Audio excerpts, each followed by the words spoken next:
నమస్తే welcome to HMTV health plus నేను శిల్ప జనరల్గా చాలా మందిలో సైకలాజికల్గా ప్రాబ్లమ్స్ ఫేస్ చేస్తూ ఉంటారు కొంతమందికి ఏమో ఓసిడి ఉంటుంది కొంతమంది ఏమో డిప్రెషన్లోకి వెళ్ళిపోతారు ఇంకొంతమంది ఏమో ఫోన్కి ఇంటర్నెట్కి ఎడిక్ట్ అయిపోతారు అసలు ఎంత ట్రై చేద్దాం అనుకున్నా బయటికి రాలేరు సో అలాగా చాలా మందిలో సైకలాజికల్ ప్రాబ్లమ్స్ ఉంటూ ఉంటాయి అయితే అసలు ఈ ప్రాబ్లమ్స్ అవి ఎందుకు వస్తాయి దీని నుంచి ఎలా బయటపడచ్చు ఇవన్నీ తెలియజేయడానికి మనతో పాటు ఉన్నారు ప్రముఖ సైకియాట్రిస్ట్ డాక్టర్ నవీన్ గారు వారిని అడిగి మరిన్ని సందేహాలు నివృత్తి చేసుకుందాం నమస్తే డాక్టర్ గారు నమస్తే అండి సో డాక్టర్ గారు జనరల్గా సైకలాజికల్ ప్రాబ్లమ్స్ ఎందుకు వస్తుంటాయి ఎవరిలో ఎక్కువగా కనిపిస్తుంటాయి డాక్టర్ గారు ఎస్ ఇది చాలా మంచి క్వశ్చన్ అండి చాలామంది పబ్లిక్లో ఇది ఒక రకమైన అనుమానము ఒక రకమైన ఇన్ఫర్మేషన్ ల్యాకింగ్ ఉందండి సైకలాజికల్ ప్రాబ్లమ్స్ ఎవరికైనా రావచ్చండి ఇది ఏదో ఒక వ్యక్తి ఆల్రెడీ పుట్టుకతోనే సైకలాజికల్ ప్రాబ్లమ్గా మనం ఫిక్స్ చేయలేం వీళ్ళకి తయారు కావచ్చు అని చెప్పేసి సో సైకలాజికల్ ప్రాబ్లమ్స్ అంటే ఇవన్నీ కూడా బ్రెయిన్ సంబంధించిన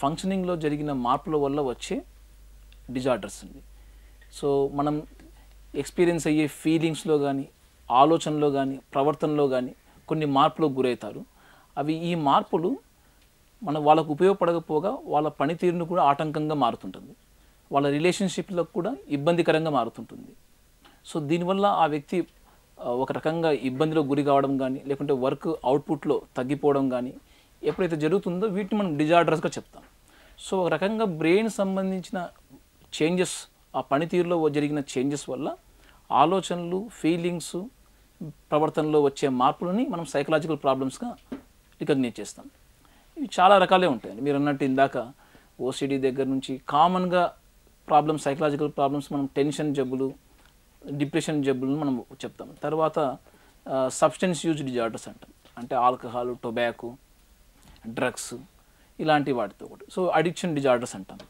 సో ఓసిడి తర్వాత కొన్ని స్ట్రెస్ రియాక్షన్ జబ్బులు కొన్ని ఉంటాయి ఈ సైకలాజికల్గా కామన్గా మనం చూస్తూ ఉండే జబ్బులు అండి ఓకే సో అలాగే ఇప్పుడు ప్రజెంట్ ఎక్కువగా ఉన్న ప్రాబ్లం ఏంటంటే మొబైల్ ఎడిక్టింగ్ ఎంత అంటే అసలు ల్యాప్టాప్ ఇంటర్నెట్ మొబైల్ ఏం లేకుండా అసలు ఉండలేకపోతున్నారు అంటే ఇది ప్రభావం అనేది ఎలా ఉంటుంది ఈ ఇంటర్నెట్ ఎడిక్ట్ అయిపోతే అండ్ అలాగే దీని నుంచి అసలు ఎలా బయటపడాలంటారు ఎస్ అండి ఇప్పట్లో మనం ఇంటర్నెట్ యూజ్ అనేది మనము చాలా దానితో పాటు సహజీవనం చేయాల్సిన పరిస్థితిలో ఉన్నాం ఇప్పుడున్న మానవ జీవన శైలిలో ఇంటర్నెట్ వాడకం అనేది దైనందిక జీవితంలో వెరీ కామన్ పార్ట్ సో కొంతమందిలో ఈ ఇంటర్నెట్ జనరల్గా ఎక్కువ కాలం ఎక్కువసేపు ఎక్కువ యూజ్ చేయడం వల్ల లేదంటే కొన్ని వాటికి చాలా రిలే అయిపోవడం వల్ల అంటే ఈవెన్ సోషలైజేషన్స్ కూడా కొన్ని విషయాలు ఫన్ రిక్రియేషనల్ ఆస్పెక్ట్స్ అంటే ఒక రకంగా ఎంజాయ్మెంట్ కూడా వాళ్ళు ఇంటర్నల్ అంటే ఆఫ్లైన్ కాకుండా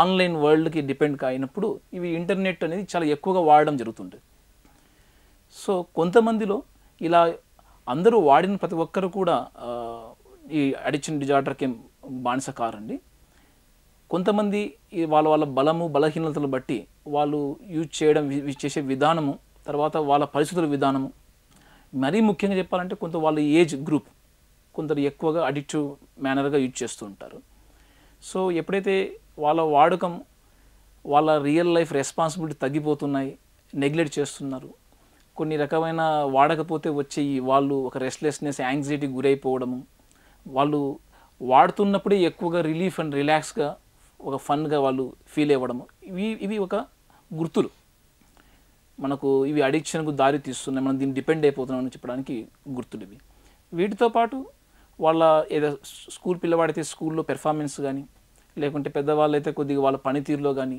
నెగ్లెక్ట్ అంటే ఇంపార్టెంట్ యాక్టివిటీస్ కూడా నెగ్లెక్ట్ అయిపోవడం డిలే అయిపోవడము ఫ్రీక్వెంట్గా ఇబ్బందులు గురి కావడము ఈవెన్ ఎంత వాడుతున్నాం అనేది కూడా కొన్ని అబద్ధాలతో వాళ్ళు షేర్ చేసుకోవడానికి కూడా ఇబ్బంది పడడం వాళ్ళ పేరెంట్స్తో కానీ రెస్పాన్సిబుల్ అడల్ట్స్తో కానీ సో వీటి వల్ల కొన్ని యాప్స్ అయితే వాళ్ళ ఫైనాన్షియల్గా కూడా లేదంటే కొన్ని యాప్స్ వల్ల వాళ్ళ రిలేషన్షిప్ కూడా దెబ్బతినడం జరుగుతుంటాయి అంటే గేమింగ్ కానీ గ్యామ్లింగ్ కానీ ఇలాంటి వాటిపైన ఎక్కువ రిసార్ట్ అయ్యారనుకోండి ఎక్కువ వాడడం జరిగింది అనుకోండి వాళ్ళ ఆర్థిక స్థితిగతులే మారిపోతాయి లేకుంటే ఫ్యామిలీ యొక్క రిలేషన్షిప్పే మారిపోవడం జరుగుతుంది వీటిని మనం డిజార్డర్ పరిగణించేసి ట్రీట్మెంట్ చేయడం జరుగుతుంటుంది సో ఇప్పుడు జనరేషన్ ఎస్ మీరు అన్నట్టు ఒక స్పెసిఫిక్ ఛాలెంజ్ సిచ్యువేషన్లో ఉన్నారు మనమంతా కూడా అంటే ఒక 20 years బ్యాక్ ఇంటర్నెట్ వాడకం ఆ రకమైన బాల్యంలో కానీ యవ్వన దశలో కానీ ఎక్స్పీరియన్స్ లేదండి ఎక్కువగా సో ఇప్పుడు ఈ ఉన్న చైల్డ్స్లో, అడాలసెంట్స్లో వీరు స్పెసిఫిక్ ఛాలెంజ్లో ఉన్నారు. అంటే వాటితోటే గ్రో కావాల్సిన సందర్భం. సో ఈ ఇంటర్నెట్ వాడకంలో కొందరు బలహీనతో ఎక్కువ ఉన్నవాళ్ళు, లేకుంటే వాళ్ళ ఫ్యామిలీ, వాళ్ళ ఎడ్యుకేషన్ బ్యాక్గ్రౌండ్ కాస్త సపోర్టివ్ కాకుండా, మానిటరింగ్ వే కాకుండా కొన్ని డిజిటల్ లిటరసీ స్కిల్స్ అంటాం, అంటే టెక్నాలజీ కూడా ఎలా వాడాలి అన్న ఒక అవగాహన, ఒక సూపర్విజన్ తక్కువగా ఉన్న ఫ్యామిలీస్ అండ్ పిల్లల్లో ఇవి ఎక్కువ వాడడం జరుగుతుంది. ఈవెన్ పర్యవసానాలు వచ్చినా కూడా అదే దాని మీద కంటిన్యూ చేయడం జరుగుతుంది. సో ఇటువంటి వాళ్ళు మనం గుర్తించి వాళ్ళ అడిక్షన్ డిజార్డర్గా మనం గుర్తించినప్పుడు వాళ్ళకు కావాల్సిన కౌన్సిలింగ్ సర్వీసెస్ కానీ, వాళ్ళలో ఉండే మంచి అలవాట్లతోటి కోపింగ్ చేసుకోవడం, అంటే రియల్ లైఫ్ వరల్డ్ కూడా అంతే ఎగ్జైట్మెంట్ చేయగలుగుతుంది ఆఫ్లైన్ వరల్డ్తో మాదిరిగా.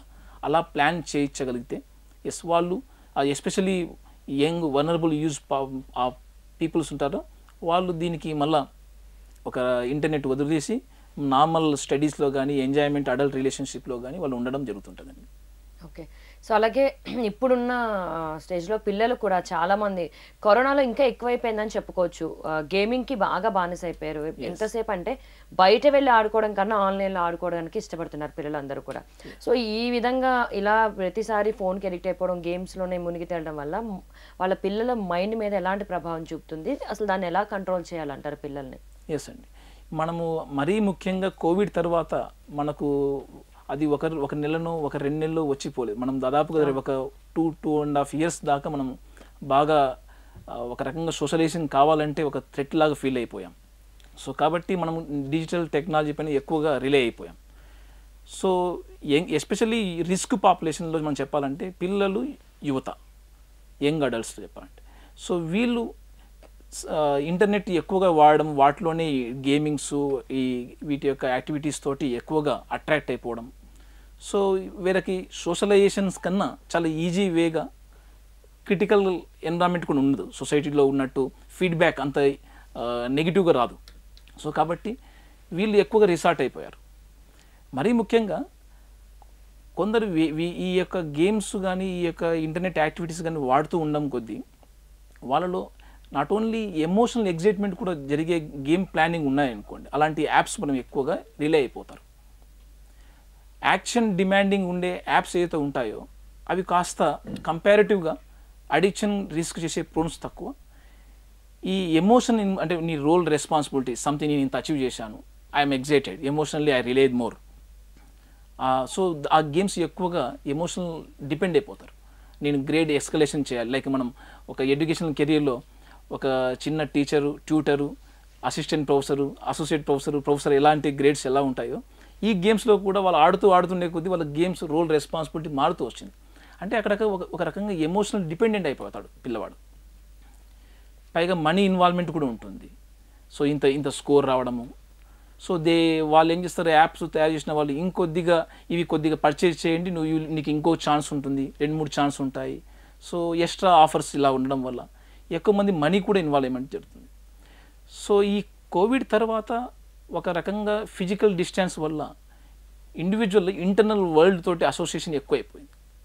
ఆ వరల్డ్ ప్లాట్ఫామ్ అంతా కూడా ఆన్లైన్ ఫార్మాట్లో ఇంటర్నెట్ ప్రొవైడ్ చేస్తున్నప్పుడు న్యాచురల్గానే కొంతమంది వీటిపైన ఎక్కువగా డిపెండ్, అంటే అవసరానికి కన్నా ఎక్కువగా డిపెండ్ అవ్వడం జరుగుతుంది. సో ఇటువంటి వాళ్ళు మనం గమనించేసి ఇది ఒక రకంగా చెప్పాలంటే ఒక సోషల్ అండ్ సైకలాజికల్ ఎకో మోడల్లో ఈ ఇంటర్నెట్ అనేది పర్ఫెక్ట్గా ఫిట్ అయిపోయింది.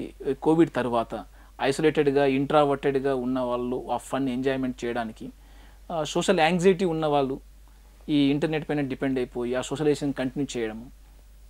సో వీటితోటి కొంత పరిధి దాటాక అంటే వీళ్ళు ఇంత టైం కన్నా ఆడుదామని స్టార్ట్ చేస్తారు.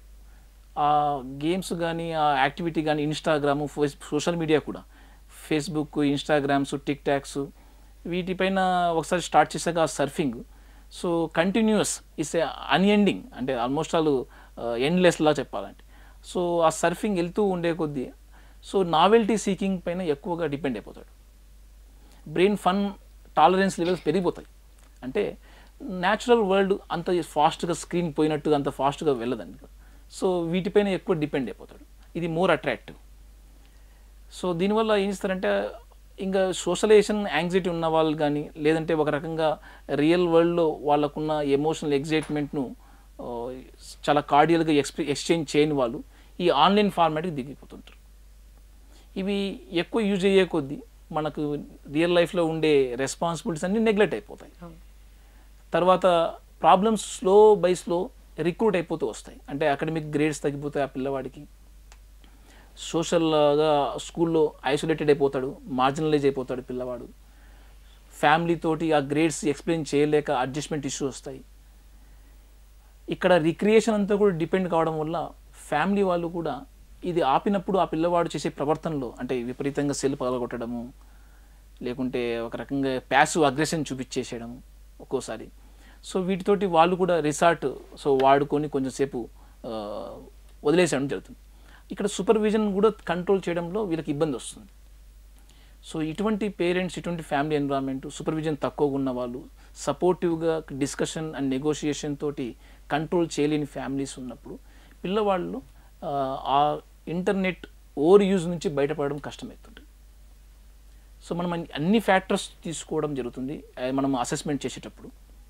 అంటే ఆ పిల్లవాడి యొక్క న్యాచురల్గా ఉండే ఎంత స్ట్రెంగ్త్స్, ఎంత వీక్నెస్ ఉన్నాయి, ఎమోషనల్గా కానీ, మైండ్ డెవలప్మెంట్లో కానీ, కంట్రోల్ చేసే కెపాసిటీలో కానీ, తర్వాత సైకలాజికల్గా అంటే ఒక ఫాదర్ మదర్ తోటి ఇంటరాక్షన్స్ ఎలాంటి రిలేషన్షిప్లో ఉన్నారు, వాళ్ళ సూపర్విజన్ మానిటరింగ్ అడల్ట్స్లో ఉన్నాయి, ఏ కంటెంట్ చూస్తున్నాడు, ఎంతసేపు చూస్తున్నాడు. సో ఈ మానిటరింగ్ సూపర్విజన్ వీక్ ఉన్న ఫ్యామిలీస్ కానీ, very important responsible adult out side the సొసైటీలో టీచర్. సో ఎక్కువ టైం స్టూడెంట్ కానీ యూత్ కానీ స్పెండ్ చేసేది స్కూల్ అండ్ కాలేజ్ ఎన్విరాన్మెంట్లో. సో అక్కడ teachers and as well as వాళ్ళ ప్రొఫెసర్స్తో ఉండే రిలేషన్షిప్స్ కూడా వెరీ ఇంపార్టెంట్. వాళ్ళలో ఒక supportive and responsible mutual relationship లేకపోతే వీళ్ళలో ఈ రకమైన అన్హెల్తీ హ్యాబిట్స్ పైన రిసార్ట్ కావడం జరుగుతుంటుంది. సో ఈ అన్ని ఫ్యాక్టర్స్ మనం స్ట్రెంత్ చేయగలిగితే, ఈ ఇంటర్నెట్ ఎక్కువ వాడకం వల్ల ఏ ఫ్యాక్టర్స్ ఎంతెంత నష్టాలు ఆ అబ్బాయి ఐడెంటిఫై చేయగలిగితే, so first identification important. So ఈ ఐడెంటిఫై చేయగలిగినప్పుడు సగం ట్రీట్మెంట్ మనం సక్సెస్ అయినట్టు. తర్వాత మోటివేషన్, మనం ఎందుకు మార్పు కావాలి, మార్పు అయితే ఏ బెనిఫిట్స్ వస్తాయి. అంటే ఇంటర్నెట్ తక్కువ వాడితే, ఇప్పుడు మనకు అమెరికన్ సొసైటీ ఆఫ్ పీడియాట్రిక్స్ వాళ్ళు ఉంటారు, వీళ్ళ గైడ్లైన్స్ అండ్ రికమెండేషన్స్ మనకు ఏమని చెప్తున్నాయంటే, even European journal of public health కూడా ఈ కరెంట్ సినారియోలో 4 గంటల కన్నా ఎక్కువ సెల్ వాడకం జరిగితే, ఈవెన్ ఎనీ స్క్రీన్ టైం వాడకం జరిగితే వాళ్ళు హెల్త్ ప్రాబ్లమ్స్ కూడా వచ్చేస్తున్నాయి. ఇది స్టడీస్ పరంగా చెప్పడం. సో లెస్ దాన్ 2 years పిల్లవాళ్ళకైతే స్క్రీన్ టైం రికమెండే చేయట్లేదు. సో ఈ జాగ్రత్తగా మనం పాటించగలిగితే, సో వీటిని ఎంకరేజ్ చేసి ఏం బెనిఫిట్స్ వస్తాయి.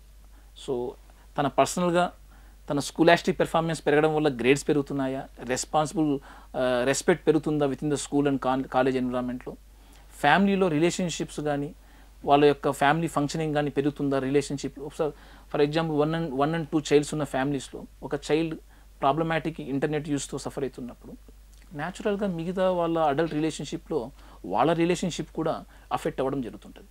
అంటే ఈయన సర్ది చెప్పడంలో మదర్ ఫాదర్ ఎలా ఎక్స్చేంజ్ ఆఫ్ ఎమోషన్స్ చూపిస్తున్నారు. సో వాళ్ళ ఇద్దరి మధ్య కెమిస్ట్రీ కూడా డిస్టర్బ్ కావచ్చు. సో ఓవరాల్గా అన్ని ఫ్యామిలీ ఫోకస్ థెరపీస్ కూడా very important, especially young adults and యూత్లో. అవును, కొంతమంది అయితే పేరెంట్స్ మా ఫ్రెండ్ ఈ ఫోన్ కొనుక్కున్నారైతే దానికన్నా ఇంకా నాకు మంచి ఫోన్ కావాలి, కాస్ట్లీ ఫోన్ కావాలి, పెద్ద ఫోన్ కావాలి. సో వాళ్ళు దానికి ఎంకరేజ్ చేస్తున్నారు కొంతమంది పేరెంట్స్. తీసుకో, వాడు అది కొనుక్కున్నాడు కాబట్టి నువ్వు ఇది తీసుకో అని చెప్పేసి వాళ్ళే ఇంకా కొన్ని ఫ్యామిలీస్ ఎంకరేజ్ చేస్తుండే. బట్ ఫర్దర్గా ఫేస్ చేయాల్సి వస్తుంది ప్రాబ్లమ్స్ అన్ని ఎడిక్ట్ అయిపోయి. సో మనకు సైన్స్ ప్రకారం చెప్పాలంటే అడాలసెంట్ చిన్నపిల్ల వాళ్ళు అయితే డెఫినెట్గా పేరెంట్స్ యొక్క సూపర్విజన్ మస్ట్. అడాలసెంట్ ఏజ్ అనేది 10 years నుంచి స్టార్ట్ అయిపోతుందండి బ్రెయిన్ డెవలప్మెంట్. అంటే బ్రెయిన్లో ఒక విచక్షణ జ్ఞానంతో కూడుకున్న బ్రెయిన్ కానీ, ఎమోషన్ కంట్రోల్ చేపించే పార్ట్ ఆఫ్ ద బ్రెయిన్ కానీ, మనకు ఫీలింగ్స్ని ఎక్కడి దాకా మనం ఎక్స్ప్రెస్ చేయాలి, బిహేవియర్ ఎక్కడి దాకా మనం ఎక్స్ప్రెస్ చేయాలి, ఈ ఏరియాస్ మన బ్రెయిన్ డెవలప్మెంట్ అడాలసెంట్ ఏజ్లో అడల్ట్హుడ్గా మారడానికి 25 years టైం తీసుకుంటుందండి. అంటే ఇంతవరకు కూడా మనకు గైడ్ ఇచ్చే ఒక parents or any other responsible adult అవసరం, ఒక పెద్దవాళ్ళు అవసరం ఆ యూత్ పర్సన్స్కి. సో ఈ ప్రాసెస్లో ఒక ఇండిపెండెన్స్ డెవలప్ అవుతూ ఉంటుంది. ఎస్పెషల్లీ అర్లీ అడాల్సెంట్ టైంలో చాలా చేంజెస్, ట్రెమెండస్ చేంజెస్. అంటే 10 to 14 years ఆ ఏజ్ ఉంది, ట్రెమెండస్గా వాళ్ళు బ్రెయిన్ డెవలప్మెంట్ చేంజెస్ జరుగుతుంటుంది. అంటే ఒక రకంగా ఇండిపెండెన్స్ రావడానికి కాన్ఫ్లిక్ట్ జరుగుతుంటుంది.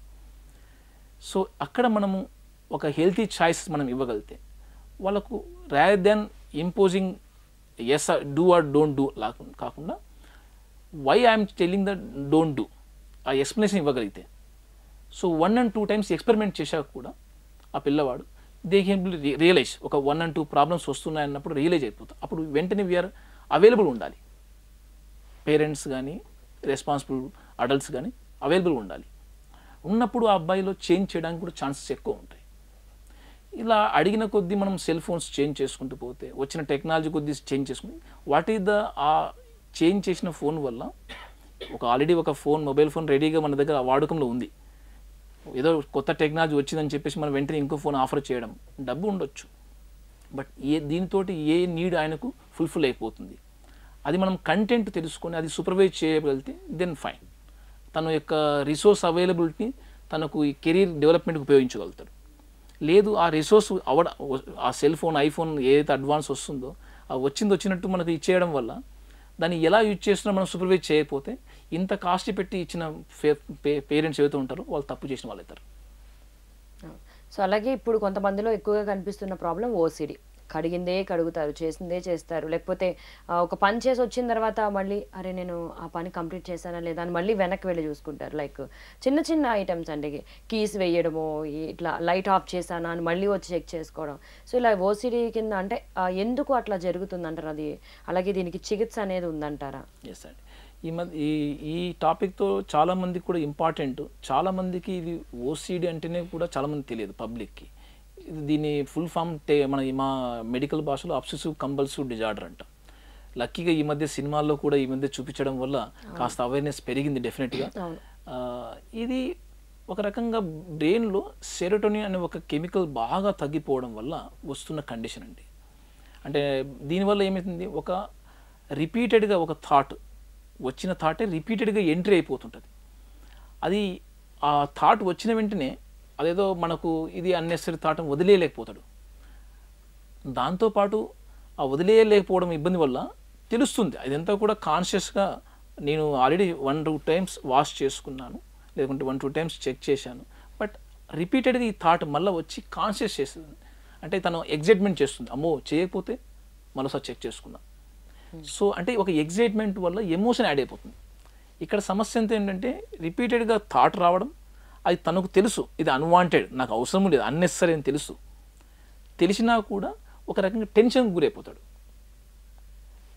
దానివల్ల ప్రివెంట్ అంటే ఇది చేయకపోతే ఏ నష్టం వస్తుందో దాన్ని ప్రివెంటివ్ కోసం ఈ పని చేయడం స్టార్ట్ అవుతుంది. సో దీన్ని మనం అబ్సెషన్గా చూస్తాం. అంటే ఓన్లీ ఆలోచన వరకు అయితే ఇలా విధంగా వస్తుందంటే అబ్సెషన్ అంటాము. దాని నివారణ కోసం చేసే పని అయితే ఉందో, ఇప్పుడు ఫర్ ఎగ్జాంపుల్ నేను ఇక్కడ టచ్ చేశాను ఈ టేబుల్ని, సో నాకు ఏం జెర్మ్స్ అంటాయో అని ఒక డౌట్ వచ్చింది అనుకోండి, సో మళ్ళీ పోయి వాష్ చేసుకోవడము కంపల్షన్ అంటాం. అంటే ఒక బిహేవియర్ ఎందుకు చేస్తున్నాడు వాష్, ఇక్కడ జెర్మ్స్ ఉంటాయన్న ఆలోచనకు అనుగుణంగా చేస్తున్నాడు. దీన్ని అబ్సెషన్కి కంపల్షన్ తోడైంది. ఇది చాలా రకాలుగా అంటే ఆ ఆలోచనలు ఒక రకంగా జబ్బును పడతాము జెర్మ్స్ కోసము, లేకుంటే కంటామినేషన్ అంటే ఒక రకంగా అంటు వచ్చే జబ్బులు అలాంటివి నాకు అంటుకుని వస్తున్నాయేమో, లేకుంటే చెకింగ్ అంటే డౌట్ చేశానా లేదా అన్న ఒక క్వశ్చన్ మార్క్ డౌట్ లాంటివి పోయి మాటి చెక్ చేసుకోవడము, లేదంటే ఆలోచనలు ఈ సందర్భంలో అస్సలు రాకూడదు. ఫర్ ఎగ్జాంపుల్ టెంపుల్స్ దగ్గర పోతుంటాము, చాలా భక్తిభావంతో రావాలి, నాకెందుకు సార్ అన్నెసరీగా అన్వాంటెడ్గా సెక్షువల్ థాట్స్ వస్తున్నాయి దేవుని దగ్గర పోయిన వెంటనే. అంటే కొన్ని ప్రొహిబిటెడ్ ఏరియాస్ ఆలోచన మనం కొన్ని రూల్స్ పెట్టుకుంటే ఇటువంటి చోట ఇటువంటి ఆలోచన రాకూడదు. ఆ ప్రొహిబిటెడ్ రూల్స్ తనకు విరుద్ధంగా ఇంకో ఆలోచన ఎంటర్ అయినప్పుడు తను ఎగ్జైట్ గురైపోతాడు, ఎందుకు వస్తున్నాయి బాధకు గురవుతాడు, సో ఇబ్బందికి గురవుతాడు. సో ఇలాంటి ఆలోచనలు లేదు. కొన్నిసార్లు అన్నెసరీ డీటెయిల్స్ కూడా చాలా ఇంకా లోతు కావాలి. ఫర్ ఎగ్జాంపుల్ మీరేదో కొత్త వర్డ్ అన్నారు, ఏందది అని మాటికి రిపీటెడ్గా అడగడం. ఫర్ ఎగ్జాంపుల్ ఏదో ఒక ఇంగ్లీష్ పేపర్ న్యూస్ చదువుతున్నారు అనుకోండి, ఆ వర్డ్ నేను కొత్త తెలియని పదాలు ఏదన్నా వింటానేమో అని భయపడిపోయి, అంటే ఎమోషన్ ఇక్కడ యాడ్ అయిపోయి వింటానేమో, అన్నెసరీ డీటెయిల్స్కి ఇంకా దాని గురించి అర్థం ఏంటి లోతుగా పోవడం. అట్లా ఇది ఎండ్లెస్గా అడిగే క్వశ్చన్స్ దాని గురించి ఏమంటే ఆ వ్యక్తికి చాలా యాంగ్జైటీకి గురైపోతాడు. అప్పుడు ఏమవుతుంది, ఎక్కువసేపు మనలో అన్నెసరీగా యాంగ్జైటీకి గురైనప్పుడు మనలో స్ట్రెస్ హార్మోన్స్ పెరిగిపోతాయి. అంటే కార్టిసాలు ఇలాంటి హార్మోన్స్ ఏదైతే ఉంటాయో, నారెపినెఫ్రిన్లు, ఇవి మనకు గుండె కెమిస్ట్రీని, గుండె పనితీరుని, లంగ్స్ పనితీరుని, ఇంటెస్టైన్స్ యొక్క పనితీరుని, ఎన్విరాన్మెంట్ని చేంజ్ చేస్తాయి. ఈ స్ట్రెస్ ఎక్కువ కావడం వల్ల ఒక్కోసారి ఏదో ఒక బాడీ పార్ట్స్ కూడా వీక్నెస్ గురవ్వడం జరుగుతుంటుంది. ఎలాంటి వీక్నెస్? Temporary weakness. ఉన్నట్టుండి టెన్షన్ వచ్చినప్పుడు ఊపిరి ఆడనట్టు ఉండడం, గుండె ఫాస్ట్ కొట్టుకోవడము, చేతులు కాళ్ళు చెమటలు పట్టిపోయి వణుకున్నట్టు అనిపించడము, ఇలాంటి ఎక్స్పీరియన్స్ జరుగుతూ ఉంటాయి. సో ఆ వ్యక్తి ఇవి జరిగే కొద్దీ బాడీకి కూడా ఆ రకంగా యాంగ్జైటీ గురయ్యే కొద్దీ కన్ఫ్యూజన్ ఎక్కువైపోతుంది. సో నేను రియల్ వరల్డ్ని ట్యాకిల్ చేయలేను అన్న ఒక అభద్రతా భావానికి గురైపోతాడు. సో ఈ కండిషన్ మనము ఇటువంటి మానసిక సందిగ్ధత కండిషన్ ఓసిడి అంటాం. ఇది చాలామందిలో తెలియక తిట్లతోటి, అంటే వాళ్ళ ఫ్యామిలీలో వాళ్ళు ఇలా ఈ ప్రవర్తనే కదా, తిడితే 2 దెబ్బలు కొడితే సెట్ అయిపోతారు పిల్లవాళ్ళు లేకుంటే పెద్దవాళ్ళు అని చెప్పేసి వాళ్ళు ఆ రకమైన మెజర్స్ తీసుకుంటూ ఉంటారు. ఇది కొడితేనే తిడితేనే చేంజ్ అయ్యే కండిషన్స్ కాదు. ఒకవేళ ఇంత తీవ్రంగా అనిపించినప్పుడు తన ప్రయత్నాలు కూడా ఉండి కంట్రోల్ కానప్పుడు దీనికి చికిత్సా విధానాలు సైకాట్రిస్ట్ దగ్గరలో ఉన్న సైకాట్రిస్ట్ కలిస్తే చాలా వరకు చాలా సింపుల్గా 100లో 90% చిన్న చిన్న కౌన్సిలింగ్, చిన్న మెడిసిన్స్ తోటి చాలా ఈజీగా కంట్రోల్ అయిపోతుంది. ఎస్, మీరు అన్నట్టు కొందరిలో దీర్ఘకాలిక జబ్బులాగా ఉండొచ్చు ఈ ఓసిడి సమస్యని. అలాంటి వాళ్ళని మనం ఎక్కువ కాలం ట్రీట్మెంట్ చేస్తూ ఉండాలి. ఇంకా అడ్వాన్స్ మెథడ్స్ కూడా వచ్చాయి ఇప్పుడు ట్రీట్మెంట్లో. అంటే మెడిసిన్స్తో కూడా లొంగని ఓసిడి సమస్యలు ఏదైతే ఉంటాయో, న్యూరో మాడ్యులేషన్ అనుకుంటూ ఒక బ్రెయిన్ స్టిమ్యులేషన్ చేస్తూ బ్రెయిన్ యొక్క ఏరియాస్ని కొన్ని స్ట్రెంత్ చేయగలుగుతాం. ఇటువంటి చికిత్సా విధానాల ద్వారా కూడా మనం దీన్ని కంట్రోల్ చేయవచ్చు. ఓకే. సో అలాగే కొంతమందిలో తొందరగా నిద్ర పట్టదు రాత్రులు. చాలా ఎన్ని రోజులు ప్రయత్నించినా, అంటే ఎక్కడ లేని ఆలోచనలన్నీ తీసుకెళ్ళి నైటు ఆలోచించడం, ఏదో ఒక కారణం చెప్తుంటారు. కానీ జనరల్గా అసలు నిద్రపోవడానికి ప్రయత్నించినా కానీ నిద్ర పట్టదు నైట్. అంటే దీనికి కారణాలు ఏంటి? ఇది కూడా ఒక మానసిక సమస్యేనా, ఇలా నిద్ర పట్టకపోవడం? ఎస్, నిద్ర అనేది డెఫినెట్గా మానసిక ఆరోగ్యానికి ఒక సూచిక. నిద్ర మనం జనరల్గా పాపులేషన్ మాటలు చెప్పాలంటే 6 నుంచి 8 గంటలు ఒక సహజంగా నిద్ర. ఒక 7 గంటల నిద్ర చాలా వరకు ఉదయం పనితీరునంతా కూడా ఏదైతే ఇన్ఫర్మేషన్ మన బ్రెయిన్ రీచ్ అవుతుందో వీటన్ని కన్సాలిడేషన్ టైం నిద్రలోనే జరుగుతుంది ఎక్కువగా. సో మళ్ళీ మరుసటి రోజు కావాల్సిన థాట్స్ కానీ, మన గోల్స్ కానీ, మన అన్ని ఎనర్జీస్ కానీ అసిమ్యులేట్ చేయడానికి కొద్దిగా బ్రెయిన్ రెస్ట్ తీసుకుంటూనే అవి మళ్ళీ ప్రిపేర్ చేసుకుంటుంది. అంటే నిద్ర యొక్క ప్రాముఖ్యత వెరీ ఇంపార్టెంట్ మనసు పరంగా మనం ఆరోగ్యంగా ఉండడానికి. ఇది ఖచ్చితంగా నిద్ర సమస్యలు చిన్న చిన్న స్ట్రెస్ నుంచి పెద్ద పెద్ద కారణాలు, పెద్ద పెద్ద డిజార్డర్తో కూడా అసోసియేట్ అయి ఉంటుందండి. అంటే ఏదో సంథింగ్ మనం ఇక్కడ నుంచి ఒక కెనడాకి వెళ్ళాము, అప్పుడు నిద్ర పట్టట్లేదు, లేదా కెనడా నుంచి ఇండియాకి వచ్చాము సంథింగ్ అలా అనుకున్నప్పుడు ఒక రకమైన ఒక షిఫ్ట్ జరుగుతుంటుంది కెమికల్ బ్యాలెన్స్లో. సో జెట్ ల్యాగ్ అంటాము. అలాంటి సర్కేడియన్ రిథమ్స్, అంటే ఉదయం లేచాక యాక్టివ్ ఉండడము, రాత్రి అయ్యే కొద్దీ మనలో ఎనర్జీ, ఎగ్జైటేషన్, ఆ రకమైన అరోజల్స్ ఏదైతే ఉండో యాక్టివిటీ లెవెల్స్ తగ్గి నిద్రకు దారి తీయడం, ఇవి ఒక రకమైన ఈ హార్మోనల్ బ్యాలెన్స్ జరుగుతుంటుంది లోపల.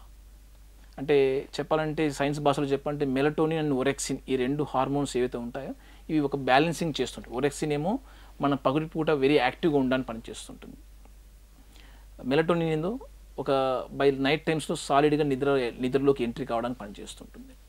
సో ఈ కెమికల్ బ్యాలెన్స్ తప్పినప్పుడు నిద్ర సమస్యలు వస్తాయి. ఈ బ్యాలెన్స్ని, న్యాచురల్గా ఉండే బ్యాలెన్స్ని డిస్టర్బ్ చేసేంతగా ఏ ఫ్యాక్టర్స్ వస్తాయంటే ఇందా చెప్పినట్టు చిన్న చిన్నపాటి స్ట్రెస్సులు, ఎమోషనల్ అడ్జస్ట్మెంట్ ఇష్యూస్, ఇవి కాక సైకలాజికల్ కండిషన్స్ కూడా లైక్ డిప్రెషను, యాంగ్జైటీ జబ్బులు. ఏ డిప్రెషన్, యాంగ్జైటీ, సిజోఫ్రీనియా, ఓసిడి సమస్యలతో కూడుకుని ఎక్కువ ఇబ్బంది పడుతున్నారు వాళ్ళు స్లీప్ డిస్టర్బెన్సెస్ కూడా వెరీ కామన్గా వస్తుంటాయండి. ఇవి కాక సైకోఫిజియలాజికల్ ఇన్సామ్నియా అంటాం. అంటే ఇన్సామ్నియా కండిషన్లో వెరీ కామన్గా సైకలాజికల్గా ఏదో ఒక అడ్జస్ట్మెంట్ మనం ఇబ్బంది పడుతున్నప్పుడు బాడీ కూడా రిప్రజెంట్గా నేను ఇబ్బందిలో ఉన్నాను తెలియజేయడం నిద్ర సమస్య ఒక సమస్యగా బయటకు వస్తూ ఉంటుంది. సో ఇలాంటి వాళ్ళు కొన్ని నిద్రలో ప్రవర్తన సమస్యలు వస్తాయి కొందరికి. అంటే నిద్రలో మాట్లాడుతుంటాడు, నిద్రలో కాలు చేతులు ఎదిరిస్తుంటాడు, నిద్రలో నడుస్తుంటాడు, ఇవి కూడా ఒక సమస్యలే. కొందరిలో